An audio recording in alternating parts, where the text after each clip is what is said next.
Hi, welcome to அம்மாவின் அஞ்சரை பெட்டி. அம்மாவின் அஞ்சரை பெட்டி சேனலில் இன்றைக்கி நம்ம பார்க்க போகிறது சிக்கன் பாப்கார்ன் வீட்லேயே எப்படி ரெடி பண்ணுறதுன்னு தான். வாங்க வீடியோக்குள்ளே போகலாம்.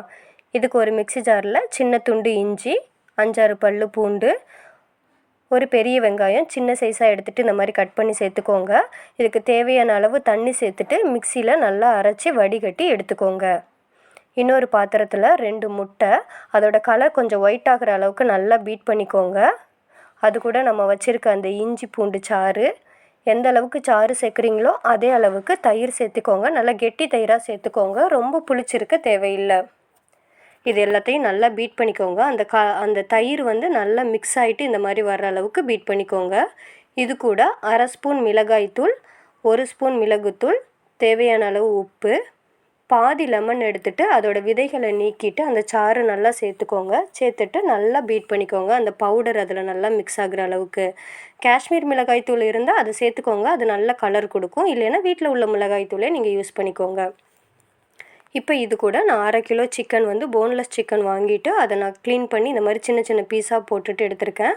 அதை இது கூட நல்லா அமுத்தி வச்சுட்டு உள்ளே நல்லா மூழ்கிற அளவு வச்சு மூடி போட்டு ஃப்ரிட்ஜில் மினிமம் 3 hours வைங்க. மேக்ஸிமம் 10 hours வரைக்கும் நீங்கள் வச்சு யூஸ் பண்ணிக்கலாம்.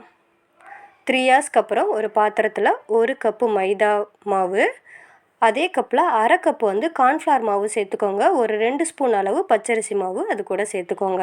சேர்த்துட்டு தேவையான அளவு உப்பு, திரும்ப 1/2 ஸ்பூன் மிளகாய்த்தூள், 1 ஸ்பூன் மிளகுத்தூள் சேர்த்துக்கோங்க. நீங்கள் மிளகாய்த்தூளை கம்மி பண்ணிவிட்டு மிளகுத்தூள் கொஞ்சம் அதிகமாக சேர்த்துக்கிறதுனாலும் சேர்த்துக்கலாம், அது நல்லா டேஸ்ட்டை கொடுக்கும். இது எல்லாத்தையும் நல்லா மிக்ஸ் பண்ணிக்கோங்க. ஈரம் படாத அளவுக்கு நல்லா மிக்ஸ் பண்ணி எடுத்துக்கோங்க. இப்போது நம்ம ஃப்ரீசரில் வச்சுருந்த அந்த சிக்கனையும் எடுத்தாச்சு.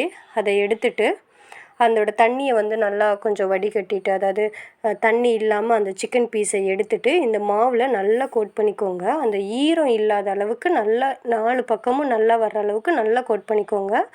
அந்த ஈரம் இருக்கக்கூடாது. எல்லா இடத்துலையுமே அந்த பவுடர் நல்லா மிக்ஸ் ஆகிற அளவுக்கு நல்லா கோட் பண்ணிக்கோங்க. இந்த மாதிரி ஃபஸ்ட்டு ஒரு தடவை கோட் பண்ணி ஒரு பிளேட்டில் மாற்றி வச்சுக்கோங்க. ஒன்றோட ஒன்று ஒட்டாத அளவுக்கு நல்லா வச்சுக்கோங்க. ஸோ இப்போ ஒரு கோட் கொடுத்து நான் எடுத்து வச்சுட்டேன். திரும்ப நம்ம வச்சுருந்தோம் இல்லையா, அதே ஆர்டரில் ஆரம்பிங்க.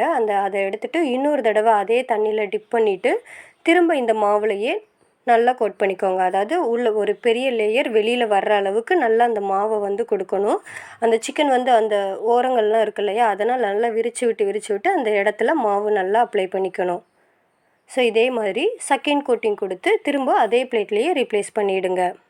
இந்த மாதிரி உங்களுக்கு நல்லா இந்த லேயராக செதலாக வர்ற அளவுக்கு நல்லா கோட் பண்ணிக்கோங்க. மாவு ஒரு ஓரத்துலேருந்து ஸ்டார்ட் பண்ணிக்கோங்க, ஈரம் பற்றக்கூடாது. இப்போது இந்த மாதிரி செகண்ட் கோட்டிங் நல்லா முடித்ததுக்கப்புறம் ஒரு கடாயில் தேவையான அளவு எண்ணெய் சேர்த்துட்டு நம்ம வச்சுருக்க பீஸை ஒன்று ஒன்றா அதுக்குள்ளே இறக்கிடுங்க. ஹை ஃப்ளேமில் வச்சுட்டு போடுங்க. அதுக்கப்புறம் சிம்மில் மாற்றிடுங்க. சிம்மில் மாற்றினதுக்கப்புறம் கலர் நல்லா சேஞ்ச் ஆகும்.